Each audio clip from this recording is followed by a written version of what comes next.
Alright guys, Papa Pepper here once again at the Abundant Harvest Homestead, and today I am preparing for a very epic journey.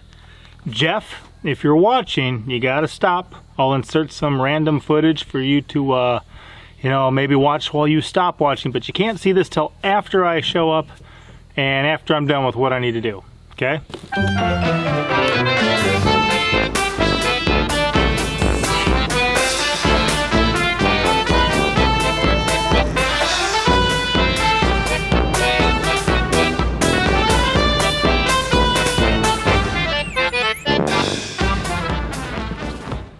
But for the rest of you, I'm going to clue you in early.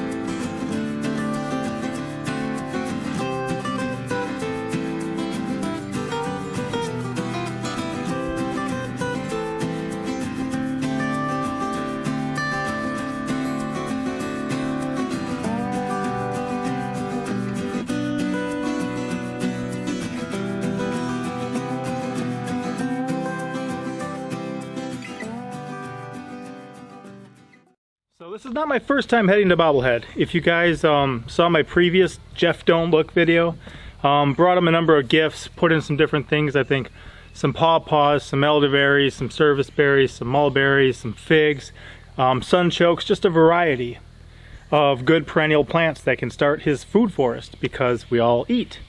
This time I'm bringing a number of things too, and the main reason I'm going is to help out with turning his cabin, his shed, into living arrangements. It's been epic over there. It's been amazing. A lot of people have watched and donated and showed up in person and helped. The Self-Reliant Roadshow with Prep Setter Bob and Mrs. B came together, and as I kind of sit back and reflect on it, it's amazing to me because from time everlasting, God knew that at the moment this cabin showed up, and I mean right before it showed up, the Self-Reliant Roadshow showed up. So Prep Setter Bob and Mrs. B were able to help Jeff through that whole process. All sorts of people from the YouTube community, both some other channels and then some viewers, have all kind of pooled together to provide a lot of help.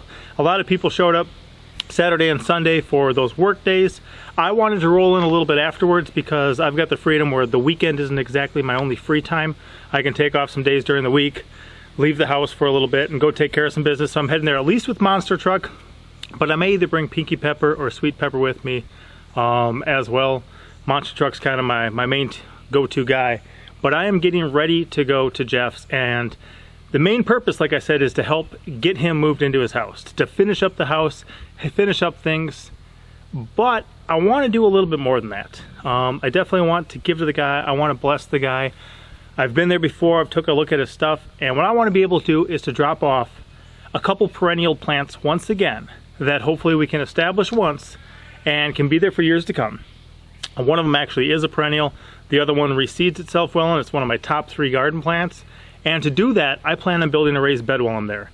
I may have to do it by a headlamp in the middle of the night. I don't know.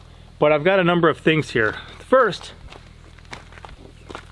I've got enough rocks that I'm going to bring with me to build the size bed that I think he's going to need for the project I'm working on. And some people may say, well, wait a minute, Papa Pepper. They're kind of heavy. I work a lot, right? Doesn't Jeff already have rocks at his site? Yeah, he does. But the thing is if every time somebody shows up with some plan of their own, this isn't Jeff's idea, this is my idea. I'm hoping that he'll let me do it, and I'm hoping it'll bless him, but I don't know. Therefore, I don't want to tap into his supply of resources and use them up for something that was completely unrelated to any idea he had at the moment. And somebody else shows up like, oh, I thought you had a bunch of rocks. Yeah, well, Papa Pepper showed up out of nowhere, did all this stuff with them, and now I've got this to deal with. It's not what I want to do. So I'm going to bring my own rocks. I've got no problem doing that. Another thing,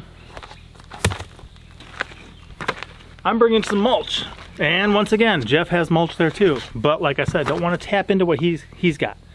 I want him to have what he's got, and I want to add to what he has. So what my plan is to do, scrape clear a little area wherever he wants it, add a layer of mulch around it, put the raised beds around it, and then, oof, these are heavy too. I've got, I think, 6 5-gallon buckets with some of the best topsoil I've got on my property. Some stuff I made myself, some nice topsoil. I'm gonna bring 6 buckets of that and 1 bucket of compost that I made. If you saw me last time I showed up, I brought a bunch of rabbit manure because I just love to give reasonable gifts, and who doesn't love buckets of rabbit manure? But it worked out good, and it was a blessing. So I'm gonna take those, I'm gonna build the raised bed. What I'm gonna do, bring some of these that I had laying around and run a fence on the back side of it. And whether Jeff wants this up against something or whether he wants it out in the open where he can get to both sides, that's his choice. But I'm gonna make it deep enough where even if you only have an approach from the front, you can reach to the back to harvest the stuff that I'm gonna put on these posts with this wire. So I'm gonna bring these posts and this wire, and what I'm gonna do is make a backdrop to the bed. On that backdrop to the bed, I'm going to bring some of these, which reseeded themselves in my garden. They are Malabar spinach seedlings. But I don't know if Jeff likes Malabar spinach. I really don't. So I'm going to take this plant, which I started from seed. It's got some leaves in it. So he can sample these leaves and see if he likes them raw. The other option is to eat them cooked. But if he likes them raw, if he thinks it's a good idea, what I'm going to do is maybe run somewhere between 6 and 12 of them along that fence line there. Let them grow up on that backdrop, and he should have edible salad, does great in the heat of summer, all summer long. He should be able just to pick as much as he wants, and if he lets it flower and seed, it should come back the next year on its own. Now, just in case anyone else is over there, I'm bringing a couple extra Malabar spinach too, because I don't want to sit there and be like, hey, check it out, this is one of my most favorite things ever, one of my top 3 garden plants, I love this guy, and it's nice to meet you, but there's none for you. You know, I want to bring some extra just in case somebody else is there. There's extra leaves. They can try it. They can make sure it's something they would like. And then I'm going to put that in. Then, on each side of that backdrop, because remember, it's going to be a rectangle. On one side is going to be that fence line, then the front is going to be open. These are some Chinese goji berries I propagated. Okay, so I've got some Chinese goji berries. If you're not familiar with goji berries, a really good healthy plant. You can actually eat the leaves too, but they make a little tiny red fruit that a lot of people enjoy. They use them a number of ways. We like them either fresh or dried, but these may die back to the ground. In his zone, they may not, but either way, they should be resprouting each spring. So if I put one on each side of that thing, he'll have goji berries there for him to enjoy too. And then in the front, it's his choice.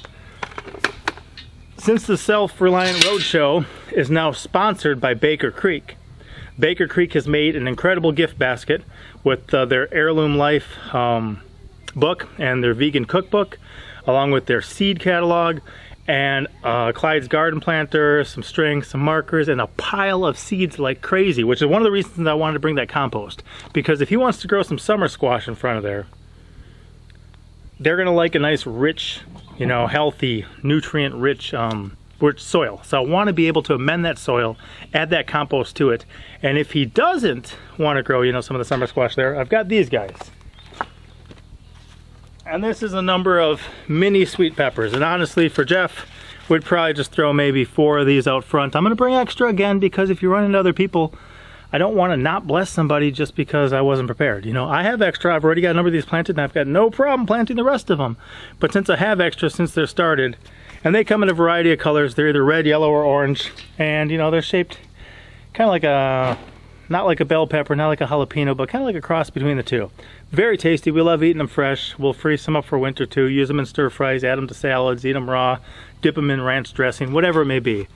But that's the other option, is I can just put Malabar spinach in the back with a goji berry on each side and some peppers in the front because I'm Papa Pepper. So that's what I'm planning on doing. Bringing a couple of these tools too, because these are just, I like having them handy for putting in the raised bed. And then I got a collapsible cage too, because I may be picking up some chicks, little chicks, for Mother's Day, for Mama Pepper, maybe. We'll see, it's part of the plan. But one other thing I'm going to do and offer him, we grew some of these snake gourds last year and definitely liked them. I think he may already have some seeds for him, but if not, I've got some extras. Separate the wheat from the chaff, right?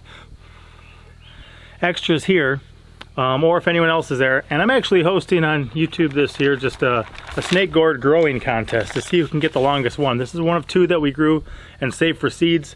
But even up to like this size, if you cut these and eat these, and we enjoyed a lot of them in stir fries. We still got some in the freezer we're still enjoying.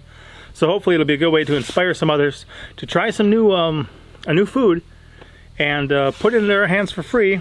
They can save these and grow these, and I don't know, you know, make your own didgeridoos or something, or just eat them all fresh. But just a way to get that out there. And then recently the little peppers and I went on a pretty cool trip. We actually went in search of the Ozark nest egg gourds, and they come in a variety of shapes and sizes, but these were kind of the most chicken or guinea egg shapes. So some people like having these for the nesting boxes, can completely do that, but these are also, they've got seeds in them, so if Jeff wants to try to grow some of his own, he can as well. And I'm not sure what all he's getting involved in the future, but he could, you know, potentially reproduce these, grow these, sell these at farmers markets, do other things too. And guys, let's be honest for a minute too. What Jeff is attempting to do is a terrible amount of work for any one man to do. That's why I'm so glad the Self-Reliant Roadshow was able to make it down there. I'm so glad I'm gonna be able to devote a couple days. I'm driving down super early in the morning. I'm probably waking up at 5 because I'm gonna try to get there in time for a live stream, because Jeff's new to live streaming. Prepsteader Bob was able to show him how. They've been doing a couple on each of their channels, the Self-Reliant Roadshow and on the Bobblehead Homestead.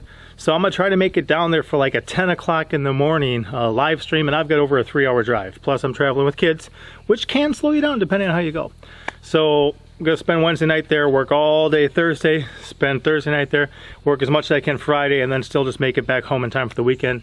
But like I said, I mean, even for me, what he's attempting to do is a crazy amount of work. I'm so glad that so many people are able to come together and bless him with this. I knew it was going to be a lot of work for Mrs. B and Prepsteader Bob too, which is why after they left Baker Creek, they stopped in here. It wasn't a big work stop for them, but what we tried to do is just have a nice, peaceful environment for them to relax. We tried to feed them well. You know, I mixed a lot of things into some of the salad we ate, and you know, Prepsteader Bob's like, yeah, I saw you coming out of the woods with some scissors.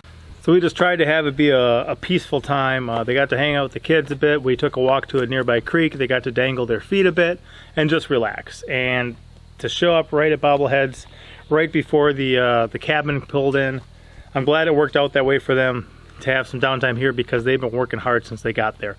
But I want you to think for a moment too. Jeff is still pumping out content. Jeff has had probably more visitors, you know, in the past week than he's had in his entire life down at his property. So obviously it's been a little different for Jeff lately as well, which is one reason why my children went out the other night, and take a peek at this. They got a bunch of night crawlers fresh off of our property. If you've ever bought night crawlers for fishing, you know, they can be like, you know, $2-3 a dozen. That's a lot of money. I plan on bringing Jeff a couple dozen because these kids, we got them readily available here on our land. They work great for fish, and Jeff likes fishing, and he may just need to relax in his cabin for a little bit and spend some time at the lake and just kind of adjust and kind of collect himself, get back to a nice peaceful living. Not saying he has to, but we're gonna offer him this up as a small token of, hey, relax, have some fun, chill out, try to catch some fish, do it for free. You know, he's from Illinois before, I'm from Wisconsin before. We were closer to the Canadian night crawlers, where a lot of them get imported from, but these are real, you know, Arkansas crawlers caught by little peppers. I'm gonna roll a little bit of footage of them catching them the other night, and then I'm gonna load this truck up because I gotta get this video loaded and I gotta get to bed so I can wake up early and get out there to Bobbleheads. I will see you guys there.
can't forget those. Put those in last, just in case. Don't bury them in. Alright guys, I'll see you there.